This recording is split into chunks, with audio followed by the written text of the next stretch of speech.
Bismillahirrahmanirrahim. Alhamdulillahirabbil alamin. Nahmaduhu wa nasta'inuhu wa nastaghfiruh. Wa na'udzu billahi min syururi anfusina wa min sayyiati a'malina.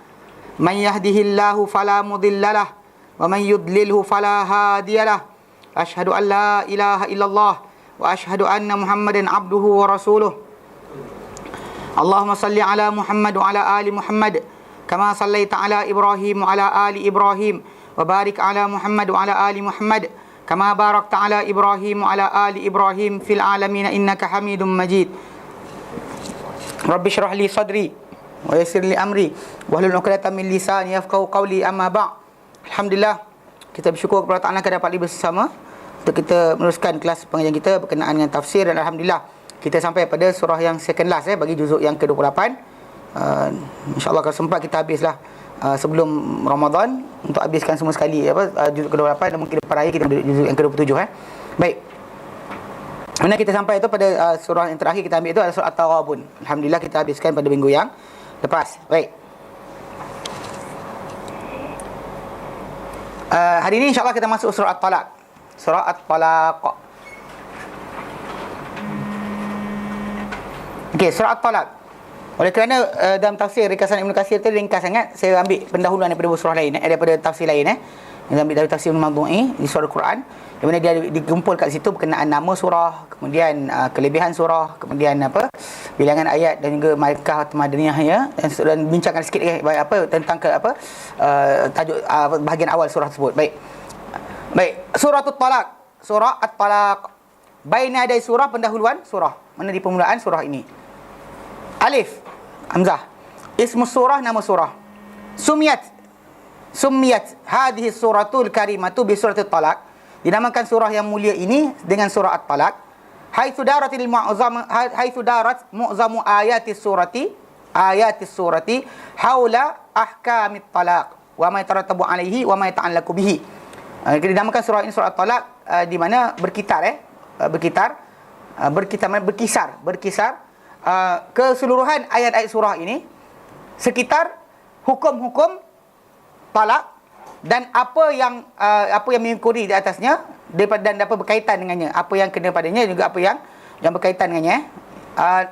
Kama sumiyat juga, macam juga dinamakan surah At-Talaq ini bi suratin nisa as-sughra atau qusra, dinamakan sebagai surah nisa yang kecil atau pendek. Listimaliha ala ba'di ahkamin nisa, kerana merangkumi ia kepada sebahagian hukum-hukum wanita. Wa insafiha lahunna, dan juga kerana berlaku adil surah ini untuk wanita. Qala Ibn Mas'ud radhiyallahu anhu, berkata Ibn Mas'ud radhiyallahu anhu, nazalat surah An-Nisa al-Qusra ba'da Tula. Turunnya surah An-Nisa yang Qusra, itu yang pendek, ba'da Tula, selepas surah An-Nisa yang panjang. Dan nota kaki dia kata benda Sahih Bukhari, kitab tafsir, bab qaulu ta'ala walladzina yatawaffawna minkum wa yadharuna azwajan yatarabbasna bi anfusihinna arba'ata ashhurin wa ashra. Dan orang-orang yang mati di kalangan kamu dan meninggalkan isteri-isteri, maka menanti isteri mereka menahan diri mereka selama 4 bulan 10 hari. Fa idza balagna ajalahunna fala junaha alaikum fima fa'alna fi anfusihinna bil ma'ruf. Maka bila mereka sampai pada tempoh mereka, maka tak ada kesalahan ke atas kamu pada apa yang mereka buat pada diri mereka dengan elok. Wallahu ma ta'maluna khabir, dan Allah terhadap apa yang kamu lakukan amat luas pengetahuan. Al-Baqarah 234. Dan hadis sudah datang dalam Sahih Bukhari, hadis nombor 4258 diriwayatkan oleh Abu Daud dalam sunan beliau, dalam Abu Talaq, bab berkenaan dengan iddah orang yang hamil, dan rakam hadis dia adalah, nombor hadis dia adalah 2307. So maksud dia nama surah At-Talaq ini juga dikenali sebagai surah An-Nisa Al-Qusra. Perkataan Qusra itu qasir bagi maskulin, qusra feminin. Dia macam ni sifat. Kalau sebut qasir pendek, dia lelaki. Maksud benda tu qalamun qasir, pen pendek kan sebagainya, kita letak itu. Tapi kalau sebut wanita yang benda feminin, dia kena qusra. Macam Hasan Husna atau Ahsan Husna. Azim Uzma. Tawil Tula. Dia ini cara untuk panggil perempuan. Yang perempuan punya kalimah sifat untuk wanita, dia akan bunyi macam tu. Hasan Husna, Tawil Tula, Qasir Qusra, Saghir sughra, kabir, kubra. Ya, macam tu lah. Ada kita kata tu, ada kata superlatif pasal kabir, kabirah boleh pakai. Kabir, kabirah. Ada kata kabir, kabirah, akbar, kubra. Akbar. Maknanya tu kubra. Kalau saghir, kan, saghir, asghar, lawan dia sughra. Pasal saghirah ada dipakai dalam bahasa Arab. So sughra tu sifat yang bagi lebih kata superlatif. Wallahu a'lam. Okey, jadi dikatakan bahawa surah An-Nisa, surah An-Nisa yang kusra itu, surah At-Talaq ni turun sesudah surah An-Nisa yang tula, yang itu yang panjang. An-Nisa yang panjang, surah At-Talaq ni datang lepas dia. Qala Suyuti fil Itqan, berkata Imam Suyuti dalam kitab Al-Itqan fi ulumul Quran, suratul Nisa al-Kubra awit tula, surah Nisa yang besar ataupun yang panjang, tamyizan laha, disebut macam tu kerana membezakan baginya Anis surah Nisa as-Sughra awil Qusra, bagi membezakan dia daripada surah Nisa yang Sughra atau Qusra. Dia itu yang dimaksudkan dengan apa? Surah At-Talaq kita nak baca ni dipanggil juga dengan nama surah Nisa al-Qusra atau as-Sughra. Surah An-Nisa yang pendek ataupun yang kecil atau yang pendek. Wa fi hadha, dalam perkara ini, ma yadullu ala takrimil Islam lil mar'ati wa riayatihi laha.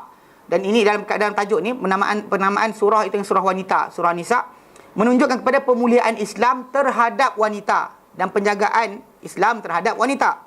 Kata Syekh Muhammad Al-Madani rahimahullah, Assalamualaikum. Betapa dia kata tambaddu qulubun nisa'i faraha, betapa banyak telah berdegup jantung-jantung orang wanita bergembira litakrimillahi lahunna, kerana kepemuliaan Allah Taala untuk mereka, wa inayatihi bihinna, dan penjagaannya terhadap mereka, hina yasma'na aw ya'lamna, ketika mana mereka mendengar atau mengetahui, annal qur'ana, wa Quran, arada lahunna fi suwaril qur'aniyah, bahawa Al-Quran telah menyentuh tentang mereka dalam surah-surah Quran. Wa anna min baini hadhihi suwar, dan di antara surah-surah yang banyak menyentuh tentang wanita ni adalah suratain, dua surah. Summiyata, dinamakan dua surah ini bi ismin nisa, dengan nama wanita. Surah Rijal tak ada. Surah Rijal tak ada. Kalau surah Al-Mu'minun, lelaki perempuan masuk. Okey, entahlah. Tapi surah An-Nisa dia kata wanita. Surah Rijal tak ada. Macam kita kata sekarang manusia sibuk buat apa bas untuk wanita, coach untuk wanita. Quran lama dah letak surah untuk wanita. Okey. Dia namakan dua surah dengan nama surah wanita An-Nisa. Wa alajata, dan dua surah ini menyentuh kathiran min syu'unihin, ataupun kita panggil mengurus banyak daripada urusan-urusan mereka, fi atwari hayatihinna kulliha, pada peringkat-peringkat kehidupan mereka seluruhnya. Wa hadza jadirun bi ayyal fita haula alladhina yarmuna al-islam, dan ini amat cukup untuk memalingkan menolehkan menjadi tolehan kepada mereka-mereka yang melemparkan Islam, bi annahu yahuttu min qadaril mar'ati, dengan bahawa Islam ini merendahkan kedudukan wanita, dia ta'arrafu, agar mereka mengenal, ala hadhil makanati allati wada'an islamu lin nisaa wa wada'an islamun nisaa, ke atas kedudukan yang diletakkan oleh Islam untuk wanita, fiha, padanya, yang dalam kedudukan tadi, untuk agar mereka dengar dan tahu, yakufu an za'mihim anal islama lam yamnahil mar'ata, bahawa agar mereka berhenti daripada sangkaan mereka bahawa Islam lam yamnah, tidak memberikan kepada wanita, minal inayati wal ihtimam, dengan memberikan kepada wanita daripada keprihatinan dan juga penjagaan, ma manahatha madaniyatil hadithah, apa yang diberikan oleh tamadun moden. Tamadun moden pun bohong sebenarnya, bukan ni kan. Dia pergi kat negara orang untuk bogilkan anak negara umat Islam je. Kan, negara mereka pun tak settle lagi gaji perempuan. Memang tak tahu cerita. Gaji di Amerika Syarikat, perempuan punya gaji dengan lelaki tak sama. Biarpun kelulusan sama, jawatan sama, perempuan dapat sikit, lelaki dapat banyak. Banyak orang tak tahu cerita ni. Benda ni menjadi lawak dua-dua jadi. Pasal dia kata kalau boleh jadi benda tu boleh berlaku mungkin 2036 baru berjaya.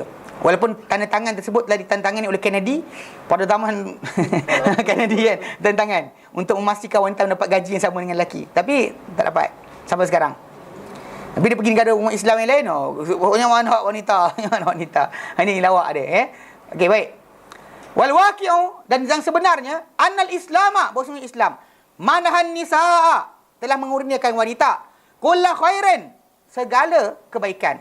Wasanahunna, dan Islam telah melindungi mereka. Min kulli syarrin, daripada semua kejahatan dan keburukan. Cuma wanita saja mungkin tak tahu hak mereka. Bila time orang bacakan apa? Time bacakan taklid, time ceritakan imam tu khutbah. Ada imam yang lama, yang tua-tua, lembab, yang baca khutbah dia tak tahu dia cakap apa pun ada juga.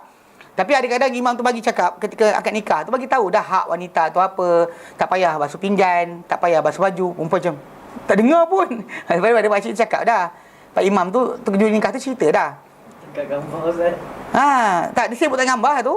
Lepas tu tergedik-gedik. Kita tengah-tengah tu kan. Dia lupa tak dengar, taklid pun tak dengar.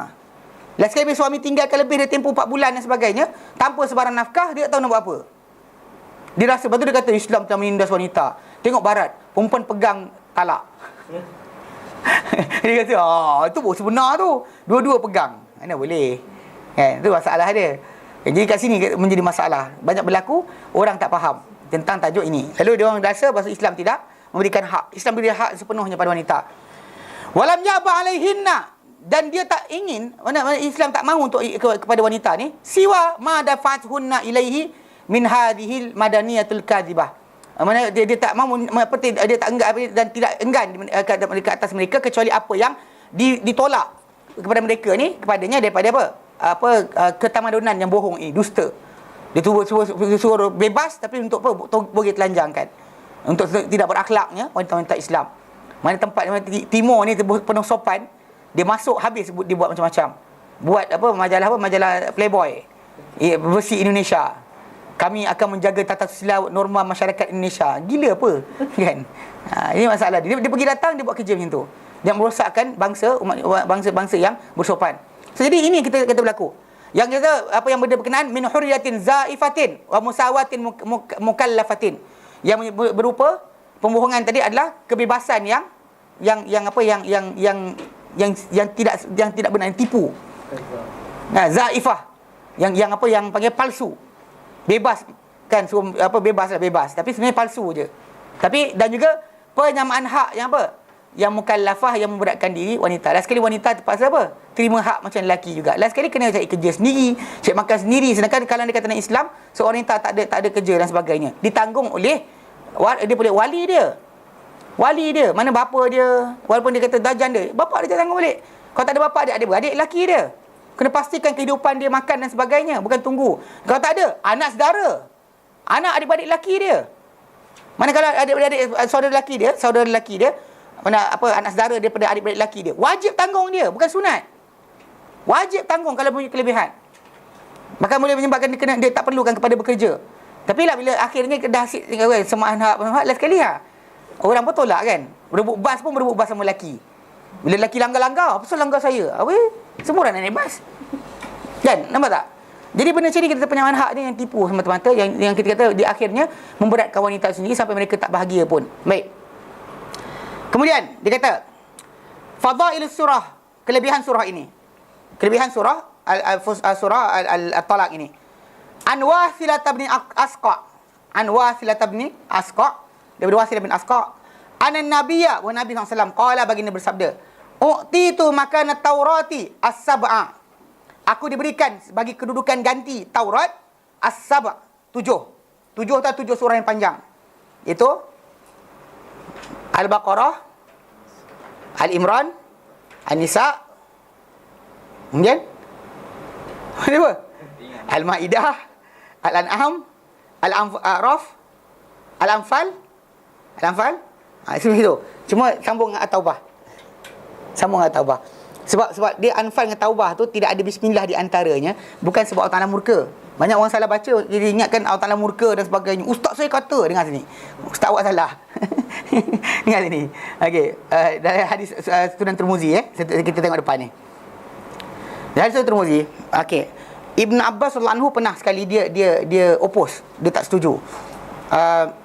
Bila mana diletakkan Uthman bin Affan radhiyallahu anhu ketika zaman dia, bila Quran disalin, dicatatkan, kan kita dah terangkan kan, tak tahu kan sama ada sambung tak.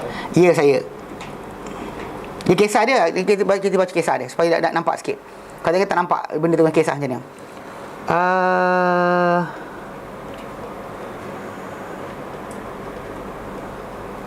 Cek. Okey, tak. Dan Sunan Tirmizi hadis nombor 3086. 3086. Okey. Dalam kisah ni ada sebab kenapa bismillah tak ada di antara taubah dengan surah taubah dengan Al-Anfal tak ada bismillah. Kenapa tak ada bismillah? Dengar ni. Bukan sebab Allah Taala murka lalu tak ada bismillahirrahmanirrahim. Sering orang cakap, oh tak ada bismillah sebab Allah Taala murka. Jangan baca bismillah. Dengar sini. Ni sebab tak ada hadis jadi macam itulah. Okey. Apa jadi? Dia kata mana? Dia kata Haddatsana Ibn Abbas radhiyallahu anhu qala, berkata Ibn Abbas, qultu li Uthman bin Affan, aku kata pada Uthman bin Affan. Okey, pasal kita kata Quran ini ketika Nabi SAW hidup telah pun ditulis. Cuma tak dihimpunkan jadi satu. Pasal Nabi SAW sendiri dalam riwayat dan disebut oleh Ibn Katsir rahimahullah, dalam Bidayah Nihayah dia ada 42 orang penulis wahyu. Ibn Katsir letakkan biografi setiap penulis wahyu tu. Dan satu bab tu kita follow satu persatu. Semua sekali ada penulis wahyu tu, nama dia siapa, nama siapa. Lepas tu bila dan penulis wahyu tadi dia akan tulis ikut arahan Nabi. Bila turun surah sekian, Nabi kata panggil sufulan. Orang tu datang, so Nabi akan letakkan ayat ni pada mana, ayat ni pada mana sebagainya. So itu ketika Quran disalin, tapi tak disatukan. Dan pembelajaran Quran yang sebenar dan pembelajaran Quran berlaku dengan musyafahah. Maksudnya guru tersebut, anak murid dengar sampai berulang kali. Bismillahirrahmanirrahim. Alhamdulillahirabbil alamin. Kalau bunyi kata kamu tak betul, Alhamdulillahirabbil alamin. Tak betul lagi, Alhamdulillahirabbil alamin sampai betul. Baru pindah berikutnya sampai hafal. Cara penghafalan dia macam tu. Bukan pakai macam zaman kita sekarang baca sendiri, hafal sendiri, tak ada. Mana guru tu baca, anak murid ikut, baca sampai habis. Quran dipelajari macam tu penghafalan dia. Jadi bila jadi tulisan yang ada tadi ada, tapi tidak menjadi tersebar dengan banyaknya. Bahkan semua guru-guru Al-Quran Nabi SAW yang Nabi lantik, ada 7 orang, mereka mengajar Quran musyafawiyan. Bila zaman Umar bin Khattab anhu berlaku pembunuhan yang banyak terhadap hufaz Quran, bila peperangan berlaku dengan golongan yang murtad, nabi palsu dan sebagainya, Umar minta supaya dihimpunkan Quran pada satu mashaf. So ketika itu ditugaskan Zaid bin Thabit. Okey, kenapa Zaid bin Thabit dipilih? Sebab Zaid bin Thabit ni adalah sahabat Nabi yang pertama, dia guru Quran yang Nabi lantik ketika Nabi hidup lagi. Ambillah Quran daripada orang sekian, antaranya dia. Kedua, dia ni genius. Pasal Nabi hantar dia belajar bahasa Yahudi dalam masa 10 hari. Dia balik bercakap, menulis dan juga membaca within 10 days. Genius. Yang zaman kita ada orang macam ni. Saya dengar cerita bila saya sembang macam ni, ada kawan seorang tu dia kata apa? Dulu kawan dia seorang baca buku, tutup, tanya balik. Dia sebut semula apa benda dalam buku tu. Tapi lah biasa orang yang ada kepandaian tu tak gunakan kepandaian untuk menghafal Quran atau hadis. Dia buat benda lain. Kan? Okay, jadi dia genius. Memang ada manusia genius tu. Macam Imam Syafi'i rahimahullah, kan dia mengadu hafalan dia rosak. Lepas baca 3 kali baru ingat. Dia baca sekali, 2 kali, 3 kali baru teringat. Lepas tu dia kata dia pun mengadu pada guru dia. Mengadu apa? Hafalan dia rosak. Syakautu ila waqi'in an suhil hifzi. Aku mengadu pada Waqi' bin Jarrah berkenaan buruknya hafalanku. Mana 3 kali baca baru ingat. Kita 50 kali baca tak ingat lagi pun tak pernah rasa hafalan rosak. Ini lawak dia. Tak pernah hafal pun tak pernah rasa rosak. Imam Syafi'i tak rasa hafalan dia rosak bila dia ada riwayat kata dia ternampak betis orang, wallahu a'lam. Dan dia kata hafalan dia rosak. Lepas baca 3 kali baru ingat. Fa arsyadin la tarkil ma'asi, maka Waqi' bin Jarrah guru Imam Syafi'i pandu dia kepada dia kata tinggalkan maksiat. Fa innal ilma nurun, kerana ilmu Allah Taala adalah cahaya. Wa nurullah la yudal asi, dan cahaya Allah Taala tidak diberi hidayah pada orang yang buat maksiat. So anyway, kisah tadi bila Zaid bin Thabit ni dipilih, dia memang dipilih layaklah ketika dipanggil untuk himpun Al-Quran. Jadi dikutip balik tau. Daripada semua orang yang pernah salin Nabi, dikutip balik. Dikutip sehingga bila sebut aku tak jumpa surah sekian, ayat sekian kecuali pada orang A. Bukan maksud dia ayat tu dah dilupakan. Lembaran tu tak ada kecuali pada orang tu je. Itu yang dikatakan. Jadi dia pasal dia guru Quran. So dia hafal, dia salin balik, dikutip balik. Diorang ambil, dia bind, ikat satu, simpan. Tapi tak baca tau. Benda ni bukan macam Wakar buka baca Umar, tak. Dia bind, ikat, simpan pada Wakar. Lepas tu bila Wakar mati, simpan pada Umar. Lepas tu bila Umar mati, simpan pada Hafsah, isteri Nabi, anak Umar bin Khattab anhu. Dan bila zaman Uthman bin Affan berlaku pertelingkahan berkenaan bila Zaid Huzaifah bin Yaman, dia pergi ke Armenia, Azerbaijan, pulang dari sana dia kata pada Uthman, cepat dapatkan umat ni sebelum mereka bertelagah dengan Quran, tentang Quran seperti mana umat terdahulu. Aku dengar bacaan pelik dekat sana, dekat Armenia, Azerbaijan. So jadi ketika itu diorang panggil sekali lagi the first guy, the same guy itu Zaid bin Thabit untuk tulis semula Al-Quran.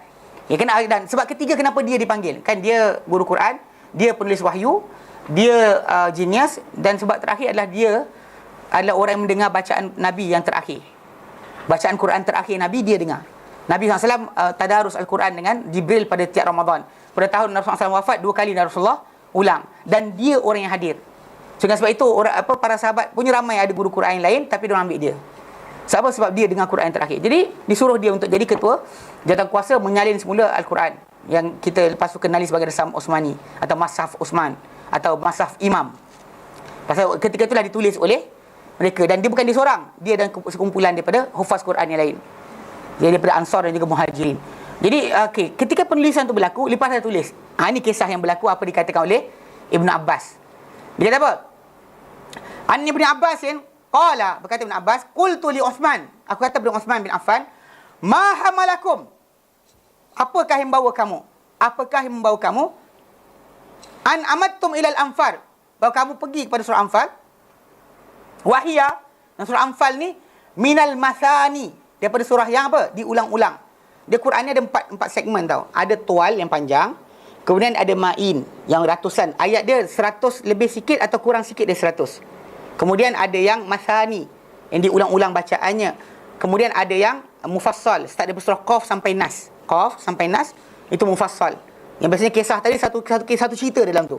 Tak ada kisah cerita lain. Satu benda saja yang disampaikan. So jadi ada yang berbeza dengan surah lain. Kalau macam Al-Baqarah kan ada 3-4 segmen, berapa banyak segmen kita baca. Banyak panjang cerita. Jadi dengan sebab itu bila kita perhatikan, Ibn Abbas kata, kenapa? Dia kata, korang pergi ambil apa? Surah Al-Anfal wahiyal masani. Dia jumlah dia Al-Masani je. Dia surah ulangan. Kamu pergi pada surah Al-Anfal. Kemudian wa ilal bara'ah.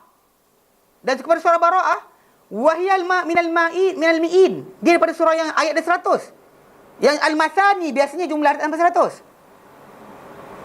Al-Ma'in ni yang mi'in maksud dia jumlah dia sampai 100. So kenapa kau pergi surah ni, kau ambil sini, kau letak sini, dia kata. Ini Ibn Abbas opos. Tanya macam tu. Okey. Faqarantum bainahuma, lalu kamu gandingkan di antara dua tadi kan? Al-Fatihah, Al-Baqarah, Al-Imran, An-Nisa, Al-Maidah, Al-Anfal, Al-An'am, Al-A'raf, Al-Anfal, At-Taubah. Al-Anfal, At-Taubah. Ayolah, pasal masuk ke 9, pasal kita 9, kita masuk Al-Fatihah 9 lah. Kita nak cerita dia 7 sekarang ni. Masuk sekali dengan Anfal, surah At-Taubah, dia ke-8, dia gabung macam tu. Faham tak? Dia termasuk macam tu. Pasal kalau ikutkan pada surah Anfal ni, dia punya jumlah dia bukan panjang. Dia tak sepanjang mana surah yang lain, tapi digabung kat situ. Kenapa? Ni kata.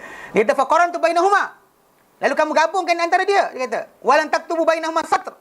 Dan kau tak letak di antara dua surah tadi Bismillahirrahmanirrahim.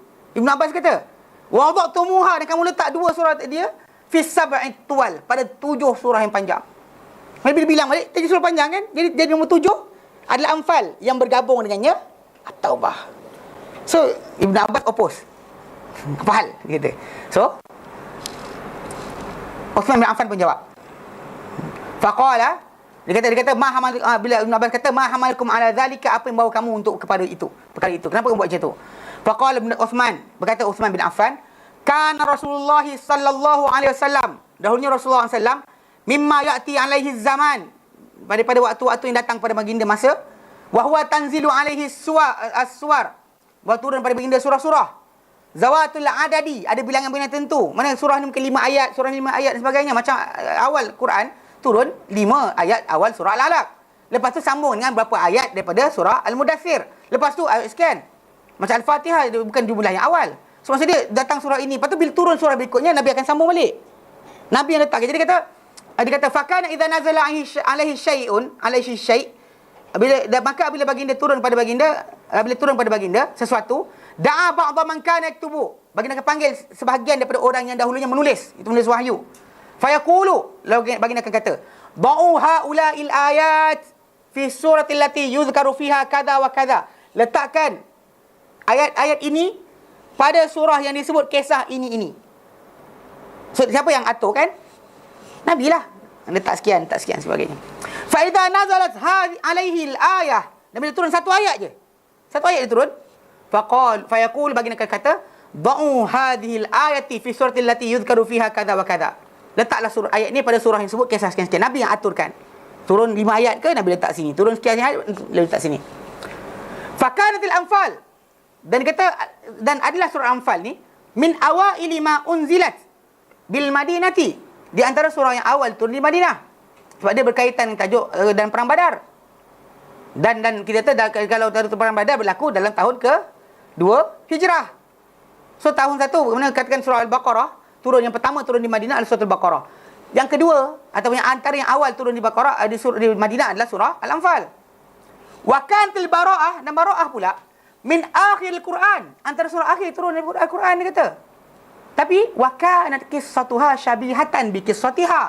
Tapi kisah Al-Baqarah At-Taubah dengan Al-Anfal, walaupun dia kata kedudukan berbeza jauh, ini awal Madinah, ini awal turun akhir, antara akhir turun. Ini Al-Anfal turun awal, ini antara akhir turun. Tapi kan biasa Nabi kan biasa ini turun awal, Nabi letak ini kat sini. Okey. Jadi dia kata jadi surah Anfal turun awal, At-Taubah turun akhir. Tapi kisah dia serupa. Kisah dia, kalau kita perhatikan balik, serupa. Pasal kat situ penzahiran golongan yang apa? Munafik mula dizahirkan kat situ. Pasal dalam surah Al-Anfal tu memang antara perkara yang mula-mula yang tunjukkan itu adalah orang munafik ni mula bercakap dan sebagainya kat situ. Pasal dizahirkan. Dan perang Badar lah antara nyatanya perangai orang munafik. Pasal orang lari tinggalkan Rasulullah SAW. Bagi Rasulullah SAW keluar, nak pergi ke lembah Badar, mula keluar tu ramai. 300 lebih tinggal tu, lepas lari patah balik mereka, tinggalkan Rasulullah SAW. So itu antara kisah awal tentang munafik. Dan surah Uhud berlaku lagi 1/3. Kan kita ceritakan, dia balik tinggalkan tentera Rasulullah SAW dengan 1/3 kumpulan. Lepas tu kita bincang surah Munafikun hari tu, kita bincangkan dengan panjang lebar. Jadi dia kata apa? Maksud dia bila ikutkan kisah dia sama. Kisah ni At-Taubah dengan Anfal sama, dia kata. Fazanantu annaha minha, maka aku rasakan ia, surah At-Taubah ni adalah sebahagian surah Anfal. Lalu faqubida Rasulullah, lalu telah dimatikan Rasulullah SAW, walam yubayyin lana annaha minha. Tapi tak terang pun pada kami bahawa ia, surah At-Taubah tadi, sebahagian surah Al-Anfal. Tanya-tanya, ada kau dengar? Tak ada seorang pun dengar. Tak ada convention, tak dapat keputusan surah tu datang duduk belah kat mana. Pasal biasa Nabi sebut ini kat mana, ini kat mana. Dan kita kena ingat, dalam penulisan surah tadi, kita balik kepada rujukan tentang apa? Zaid bin Thabit yang menjadi apa? Orang mendengar bacaan Nabi yang terakhir. Dengan sebab itu kita kata kat sini yang datang argument Osman jadi kuat. Sebab yang menyalin Quran balik semula dan meletakkan macam yang kita baca sekarang adalah Zaid bin Thabit dan juga jawatan kuasa dia. Dan dia mendengar bacaan Rasulullah yang terakhir. Maka dengan sebab itu apa yang diaturkan itu, sebagian para ulama kata dia adalah ijtihad, sebagian para ulama kata dia adalah apa, tauqifi, Nabi yang ajar. Pasal Nabi SAW kan bila kita baca dalam surah dan kisah berkenaan dengan solat malam baginda baca mula dengan Al-Baqarah, lepas tu Al-Imran, lepas tu An-Nisa. So dia ikut, dia tertib itu dah ada. Sebagai sahabat tu kata aku dah hampir-hampir nak duduk, nak tinggalkan Rasulullah sembahyang seorang-seorang. Kerana baginda baca panjang sangat. Mula baca Baqarah, berhenti separuh kot, tak berhenti. 1/3 kot, tak berhenti. Separuh kot, tak berhenti. 2/3 tak berhenti. 3/4 je. Last sekali habis Baqarah. Habis Baqarah kot.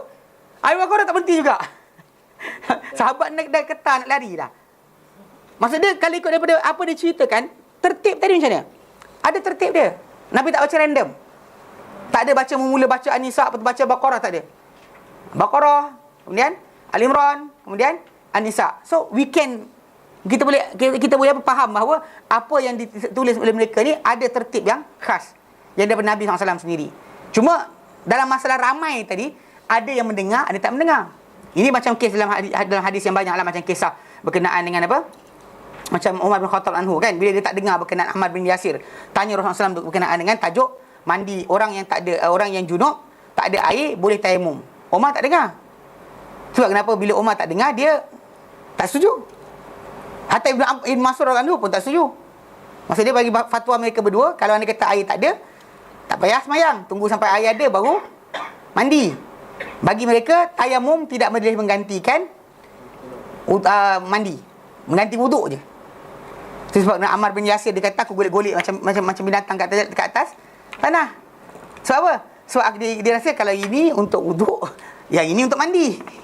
Kan Nabi, lepas tu Nabi ajar pada dia, cuma yang dia ajar kepada Nabi, oleh Nabi kepada dia, tidak dihadiri oleh Umar. So biasalah berlaku berkenaan perkara ni. So siapa yang menyaksikan, hujah bagi siapa yang tak menyaksikan.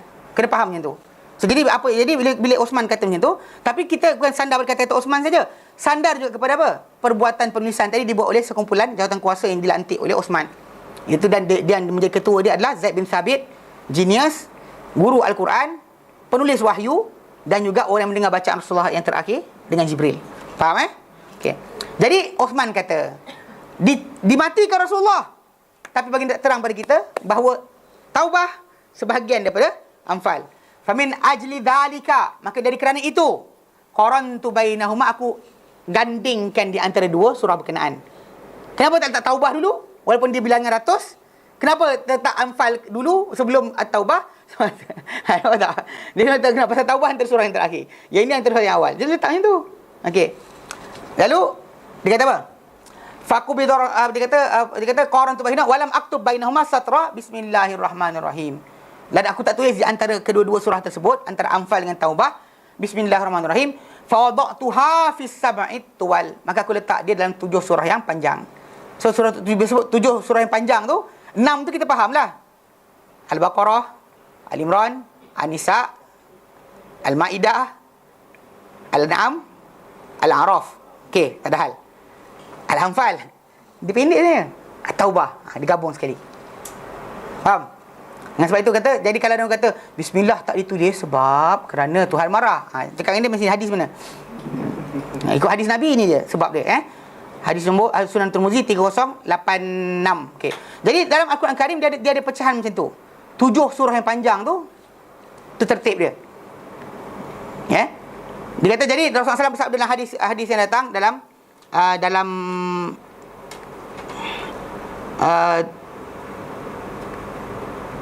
dah lepas itu. Okey, kita bincang. Tirmizi. Okey. Dia kata apa? U'titu makan at-Taurah as-sab'. Diberikan aku sebagai ganti kedudukan Taurat as-sab', 7 yang panjang. Ingat yang nombor 7 tu masuk Anfal dengan Taubah. Okey. Wa utitu makan az-Zabur. Diberikan aku kedudukan Zabur. Bagi ganti Zabur. Al-Ma'in atau Al-Mi'in. Itu surah-surah yang bilangan dia 100. Start daripada itulah Hud, kan? Yunus, Hud, Yusufu, Ar-Ra'du, Ibrahim, Al-Hijru, Nahlu, Isra, Anfal, dia Al-An'am, Anfal, dia sampai ke sana dia ujung tu. Okey. Ada yang kata stop sampai Al-Isra, ada kata sampai Isra, lepas Isra Al-Kahfu dia kata dah masuk kepada Al-Masani. Ada yang kata surah Kahfi tu Al-Masani, bukannya surah yang berbentuk apa yang masuk dalam Al-Mi'in atau Ma'in. Okey. Lepas tu sampai sebelum surah Qaf. Okey. Qaf sampai ke belakang tu adalah sebagai mufassal. Dia kata wa utitu makan al-Injil. Dia diberikan aku kedudukan bagi Injil al-Mathani, 7 surah yang diulang-ulang. Bukan Al-Fatihah aja. Semua surah yang diulang-ulang bacaannya. Itu Al-Kahfi, kan? Maryam, Taha dan seterusnya. Wa fuddiltu, dan aku dilebihkan bil mufassal dengan al-mufassal. Dan surah ini, surah At-Talaq yang kita baca ini adalah surah al-mufassal yang dilebihkan Nabi SAW dengannya. Dilebihkan dengan Nabi SAW dengannya. Tak ada siapa belajar nakkan kelebihan yang lain. Cuma nanti dalam tengah-tengah ayat ni ada ayat 1000 dinar, nanti kita bincang kemudian. Okey. Ya, orang tak belajar kan tafsir, dia belajar, dia tahu nak ayat tu je, dia tahu surah mana datang mana. Surah At-Talaq ayat ketiga. Nanti kita baca nanti. Okey, Madaniyah surah ini. Hadis suratu Madaniyatun. Surah ini adalah Madaniyah, surah yang turun di Madinah atas lepas hijrah Rasulullah SAW. Qala Al-Qurtubi, berkata Imam Qurtubi, surah At-Talaq Madaniyatun fi qaulil jami'. Surah At-Talaq ni adalah surah Madaniyah pada pendapat semua para ulama. Pada semua para ulama dia adalah surah Madaniyah. Okey. Ada dua ayat surah, bilangan ayat surah ini. Ada dua ayat surah isnata asyarata, 12 ayat. Pendek tak? Nak hafal bila masa boleh kata. Fi adil Hijaz. Pada bilangan ulama-ulama Hijaz. Hafal Quran di Hijaz. Tahu Hijaz kat mana? Sini. Dia tanah Arab. Bayangkan ini Afrika. Bayangkan ini semenanjung tanah Arab. Dia macam semenanjung tanah Arab kan. Kawasan tepi laut yang bermula. Kita sebenarnya cerita benda ni. Kawasan tu Tihamah. Ini kawasan yang mula-mula, kawasan apa? Pesisir pantai Tihamah. Okey. Lepas tu bila kawasan tengah-tengah sikit, kawasan Gunung Ganang. Dipanggil Hijaz.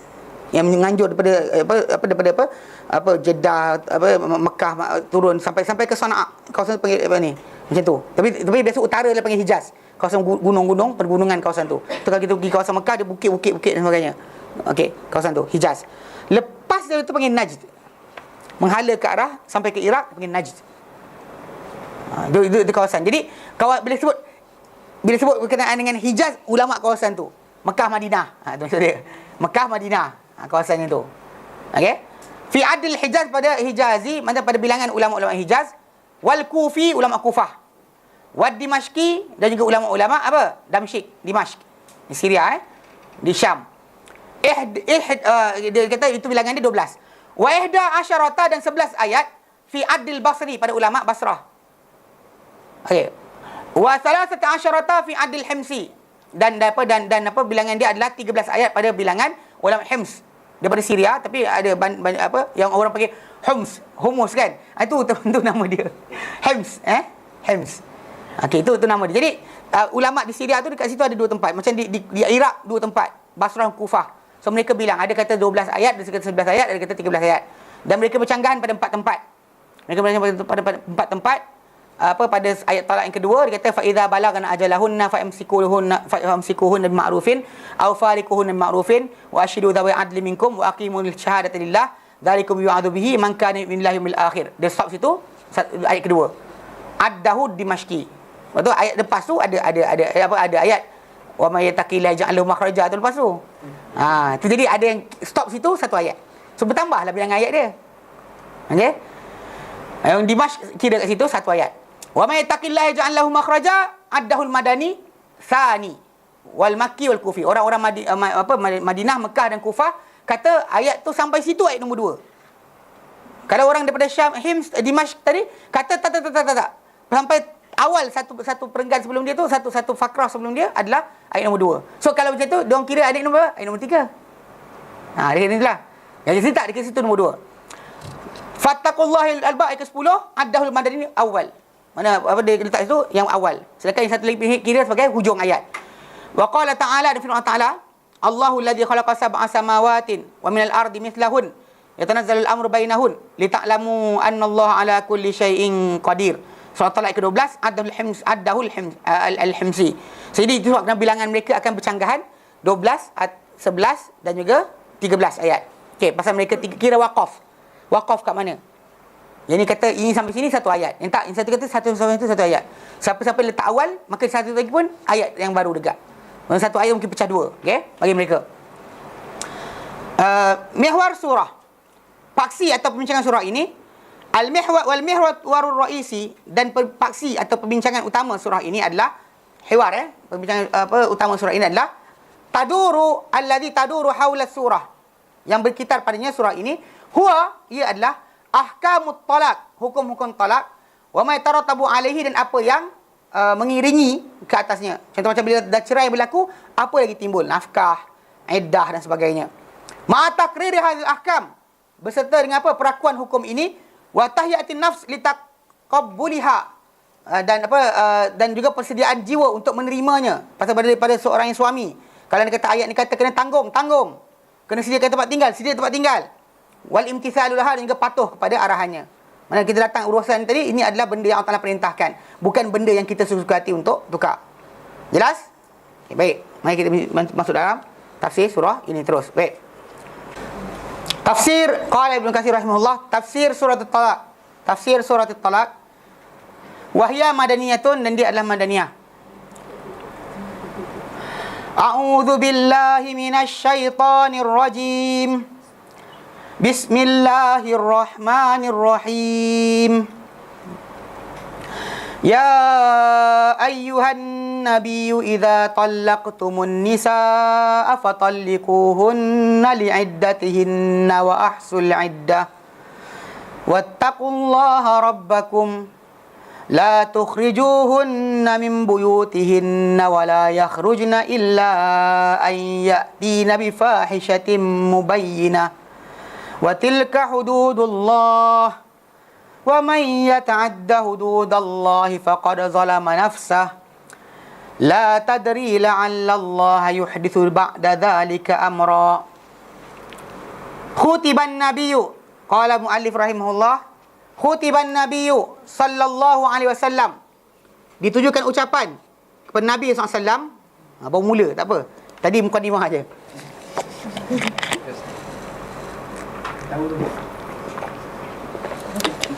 Jam macam mana? Khutiban Nabi, ditujukan ucapan kepada Nabi SAW. Awalan, buat permulaan, pada permulaan. Tashrifan wa takrima, sebagai pemuliaan dan juga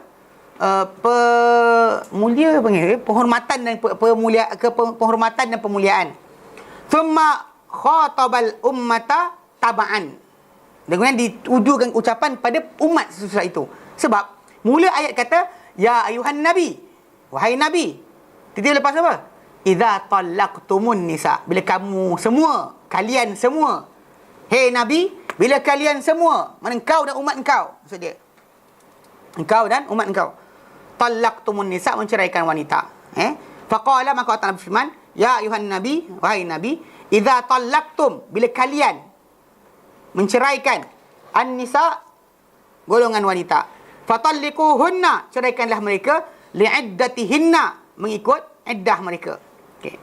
Rawal Bukhari, termasuk Imam Bukhari, an Salim, daripada Salim, anna Abdullah bin Umar akhbarahu, bahwa Abdullah bin Umar memberitahu beliau, ini Salim ini anak saudara kepada Ibn Umar, annahu, bahawa dia talaqa imra'atan lahu wa hiya haidun, bahawa dia itu Ibn Umar telah menceraikan isteri dia, seorang isteri milik dia, wahia, dan keadaan wanita tersebut haid, isteri dia haid. Fadzakara Umaru li Rasulillah sallallahu alaihi wasallam, maka telah menceritakan Umar kepada Rasulullah SAW. Umar cerita kepada Rasulullah SAW. Fataghayyaza Rasulullah SAW, lalu telah menjadi marah Rasulullah SAW.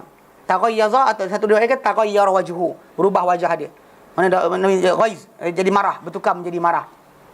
Dia ceraikan bini ketika dalam haid. Umar cerita kepada Rasulullah apa anak dia buat, Rasulullah jadi marah. Thumma qala, kemudian baginda bersabda, liuraji'ha, hendaklah dia merujuk balik akannya, isteri dia. Hendaklah dia merujuk semula isterinya. Thumma yumsikha, kemudian dia pegang isteri tu, tahan, jangan lepaskan lagi. Hatta tathur, sehingga isteri tadi kan tengah haid kan, rujuk balik ketika haid tu, mana cerai, rujuk balik cepat-cepat, sampailah isteri tu bersih daripada haid yang diceraikan tadi. Thumma tahid, kemudian dah suci, berhaid datang haid balik. Fatathur, kemudian suci semula. Okey, ketika suci yang kali kedua tu, suci mana haid, suci, haid, suci kali ni. Suci yang berikutnya dia kata, fa in badalahu an yutallikaha falyutallikha. Kalau nyata pada nak ceraikan juga isteri tadi, ceraikanlah. Pasal dia ceraikan sini ini haid yang pertama. Dia cerai kat sini. So Nabi kata rujuk dia balik. Kemudian pegang sampai dia suci, keluar daripada haid. Lalu dia suci, dia haid balik. Kemudian dia suci. Ketika suci yang ini, haid, suci, haid. Suci ni, Nabi kata kalau nyata pada dia untuk, zahir pada dia untuk menceraikannya, falyutallikha, ceraikanlah dia. Tahiran, dengan suci, qabla an yamassaha, sebelum sentuh. Mana cerai isteri yang dalam Islam mesti dalam bersih, yang tak sentuh. Kan tak sentuh, tak pegang tangan, tak buat persetubuhan. Saya faham tak sentuh kan. Orang tak kahwin kan cerita lah. Okay, baik. Bismillah.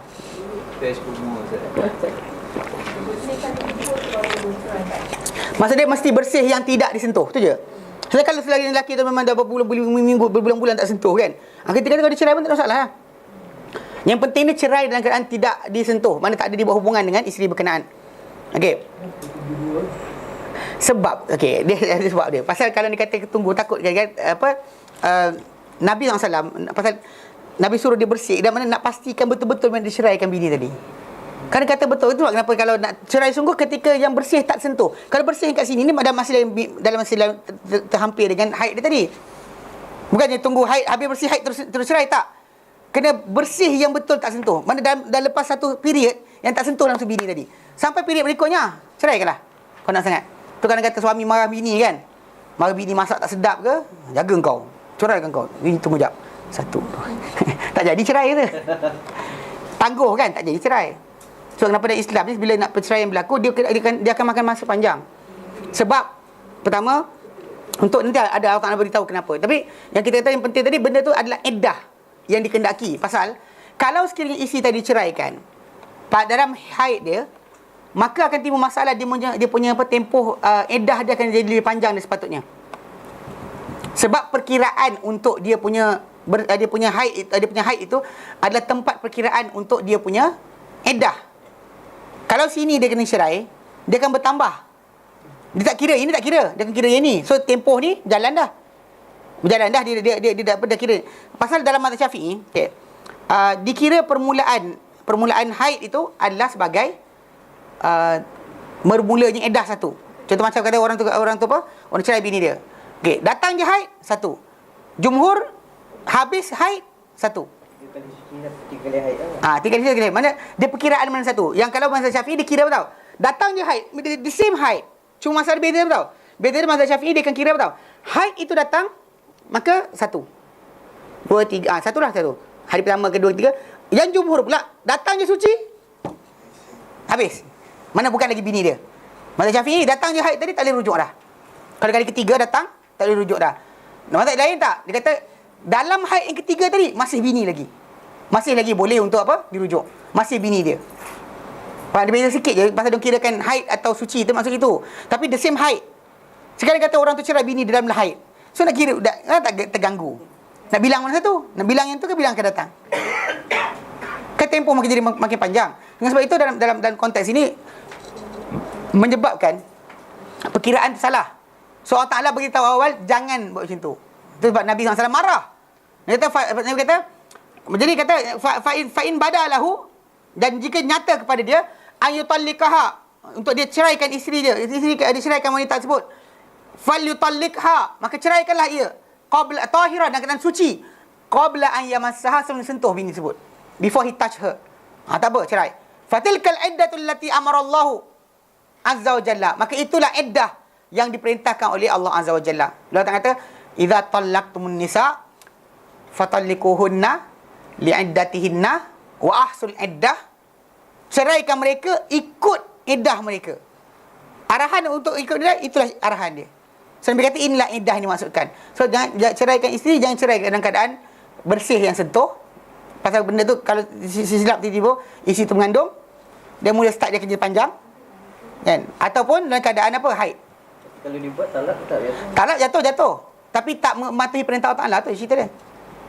Benda tetap jatuh. Pasal Nabi suruh Ibnu Umar rujuk balik.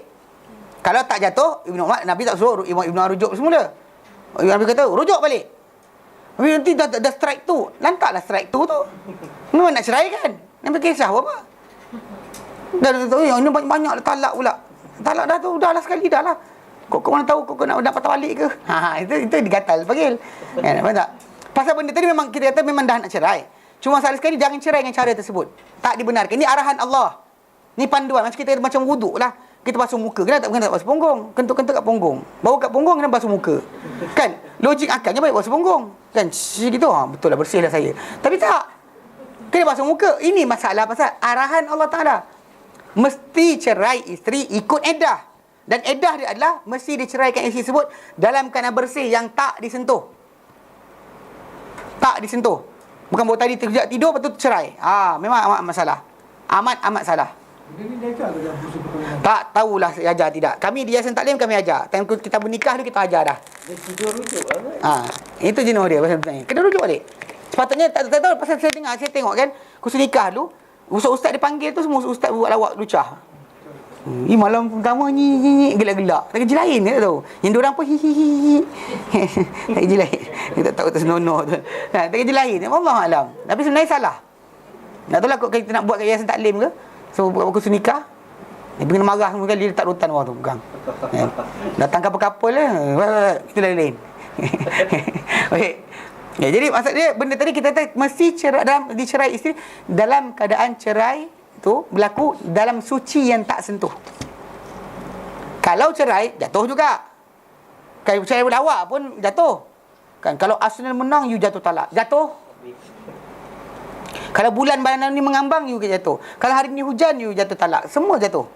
Kalau hari ni kejap bapak you datang you jatuh talak. Jatuh semua. Walau gurau sekalipun.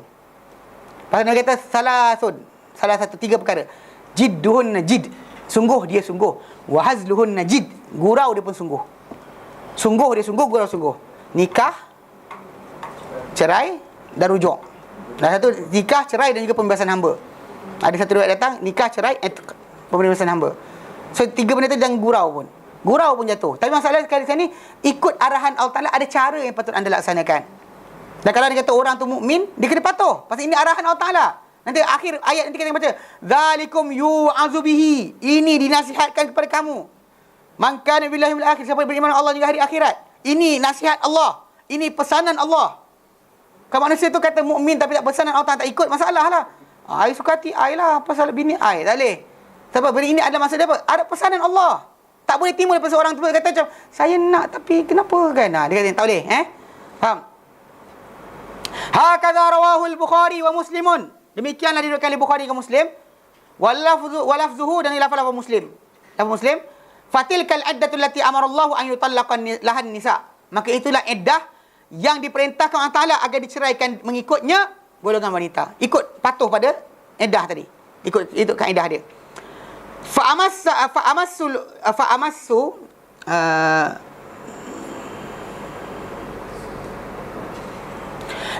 lafzin yuradu ha huna ma rawahu Muslimun fi sahihi anil Abi Zubair. Tapi dia kata yang paling teliti paling detail. Lafaz yang disampaikan di sini adalah apa yang diriwayatkan oleh Imam Muslim fi sahih dan sahih beliau. An Abi Zubair bin Abi Zubair. Anna Usaid bin Abdurrahman bin Aiman maula Azzah. Okey, dia kata dia tengah dengar Abdurrahman bin Aiman maula Azzah yas'al Ibnu Umar. Telah tanya Ibnu Umar wa Abu Zubair dan Abu Zubair. Yasma'u zalika.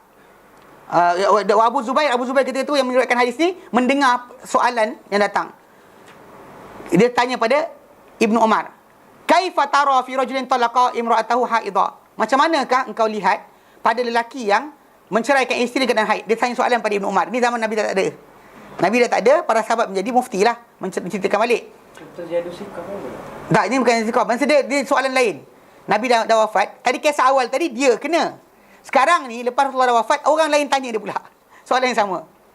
Abu Zubair kata, dia kata datang seorang Abdurrahman bin Aiman ni, Maula Izzah menanyakan Ibnu Umar. Ketika itu Abu Zubair mendengar tentang soalan tersebut. Dia kata apa soalan itu berbunyi, "Kaifa tara?" Macam mana kau lihat wahai Ibnu Umar, fi rajulin pada seorang lelaki, talaqa imra'atahu yang menceraikan isteri dia, haidan dalam keadaan haid. Faqala, lalu berkatalah Ibnu Umar, talaqa Ibnu Umar imra'atahu. Dicerita balik dia telah menceraikan Ibnu Umar isterinya haidan dalam keadaan haid ala ahdi Rasulullah pada zaman Rasulullah SAW, zaman Rasulullah hidup. Ala ahdi Rasulullah pada zaman Rasulullah SAW hidup. Fasa'ala Umar Rasulullah SAW, lalu telah bertanya Umar Rasulullah SAW, faqala, lalu berkata Rasulullah SAW, inna Abdullah bin Umar talaqa dia kata Umar kata pada Rasulullah, inna Abdullah bin Umar, itu anak dia Abdullah yang sekarang ceritakan kisah ni, talaqa imra'atahu, telah menceraikan isteri dia, wahya haidun, dalam keadaan dia haid.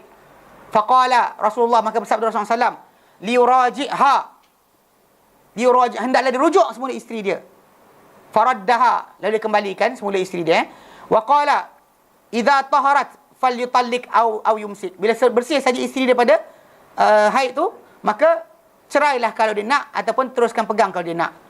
Qala Ibnu Umar, berkata Ibnu Umar ketika itu, wa qara'an Nabi, telah membaca Nabi SAW ketika itu, ya ayuhan Nabi, wahai Nabi, idza tallaqtumun nisa, bila kamu menceraikan wanita, kamu semua, kamu dan umat Islam menceraikan wanita, fatallikuhunna li'iddatihin, ceraikan mereka ikut iddah mereka. Cuma dalam lafaz Sahih Muslim ni tadi, dia tak tunggu satu kali suci. Dia suci terus dalam suci yang haid kan, haid bersih dari haid tadi, kalau jangan sentuh lagi, jangan sentuh. Rasa nak cerai, rasa nak teruskan. Tapi dalam lafaz Bukhari, tahan haid, Kali ketiga tu boleh. Macam ni haid kan. Ikut yang lafaz kedua Muslim ni, rujuk balik isteri, okey, pegang dulu. Kemudian lepas tu suci, jangan sentuh lagi, cerai. Kalau nak cerai sangat. Mana cerai dan suci yang tak sentuh, tak sentuh pun. Okey. Dalam lafaz Bukhari, rujuk balik dalam haid tersebut, dia cerai dalam haid, rujuk balik dalam haid tu. Kemudian tunggu sampai bersih. Haid, bersih balik, ketika bersih ni baru nak cerai ke tidak.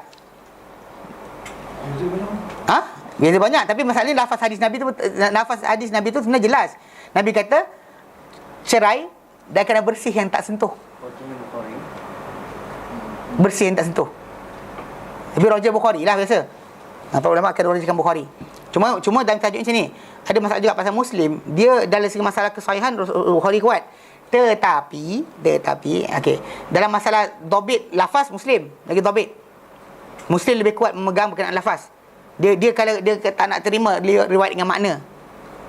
Dan Bukhari tak, dia kata dia dengan makna tak apa. Meaning dia betul, kalau dia buat kat sini pun betul, kat sini pun betul. Kalau ikut Bukhari tadi lafaz, dia buat kat awal tadi pun betul. Cerai sebelum sentuh. Itulah iddah yang dimaksudkan. Cerai dalam keadaan bersih yang tak sentuh. Kalau dia kata falyutalliqha tahiran qabla an yamassaha. Hendak kau ceraikan dia nak diceraikan isteri berkenaan dalam keadaan suci yang tak disentuh lagi. So bila dah datang haid, suci, tak sentuh lagi. Boleh lah. Kena dengan maksud tersebut. Tapi nanti kita akan ada lagi perbincangan panjang lebar nanti. Baik, kita berhenti kat sini. Nanti lewat tak. Baik, ini kita baca sama kemudian berkenaan dengan tajuk ni. Maksud dia bila bersih tak sentuh tadi, okey, macam ikut Bukhari, kena haid tu habis haid ni, habis tengok haid yang satu lagi. Dalam Muslim punya lafaz, kan dia kata tadi, lirajihan, dia rujuk balik isteri dia, faraddaha, dia ambil pegang balik sebagai isteri. Wa qala, dan dia kata idza tahurat, bila isteri kau suci je, falyutalliq aw yumsik. Maka cerailah ataupun bersih je, maka cerailah ataupun teruslah pegang sebagai isteri. Okey, Ibn Umar berkata bila Rasulullah SAW membaca ayat Quran surah At-Talaq tu. Baik. Jelas kita berhenti kat sini. Ni, betul. Okey, Sabtu ni, kuliah bulanan, Sabtu 16 Mei. Pukul 11.30 pagi, nikmat Istamtik Bihayatika, Ustaz Ahmad Hashim Cippa. Pukul 11.30 pagi. Dan Ahad 17 Mei petang, Akidah Ahlussunnah wal Jamaah, Manhaj Salaf, Ustaz Abu Farouk, pukul 3.20 petang.